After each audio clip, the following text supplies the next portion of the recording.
बिस्मिल्लाहिर्रहमानिर्रहीम। अस्सलाम वालेकुम। मैं हूं मोहम्मद इदरीस वान एडवोकेट।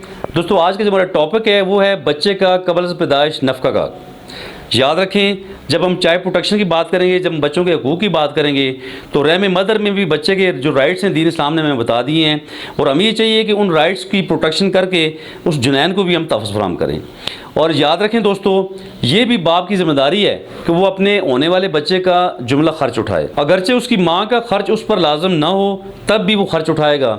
इस तरह आमला औरत की जो इद्दत है वो वज़ा अमल है ताकि बच्चे के नस्ब का तहफ़्फ़ुज़ हो सके, क्योंकि अगर औरत दूसरी शादी कर लेगी तो पैदा होने वाले बच्चे का नस्ब खलत मलत होने का अंदेशा है। और दूसरी ख़ास बात यह है कि तलाक याफ्ता आमला औरत का नानो नफ़क़ा भी शोहर पर सिर्फ बच्चे की वजह से लाजम होता है, क्योंकि अगर औरत आमला न हो और तलाक हो जाए तो उसकी इद्दत 3 मवारियाँ हैं। दोस्तों, जुनैन का हक़ नफ़क़ा अल्लाह ताला के इस फरमान से भी साबित शुदा है कि व इन कुन्ना औलात हम्लिन फ़अन्फ़िक़ू अलैहिन्ना हत्ता यदाना हम्लहुन्ना, और अगर वो आमला हों तो बच्चा पैदा होने तक उन पर खर्च करते रहो। ये जी अल्लाह ताला का फरमान उस बच्चे के वाले से जो रहम मदर में है, उसके नान नफ़क़ा का हमें ख्याल रखना पड़ेगा, और बाप की ये अवलीन ज़िम्मेदारी है कि उस बच्चे के नफ़क़ा का ख्याल रखे।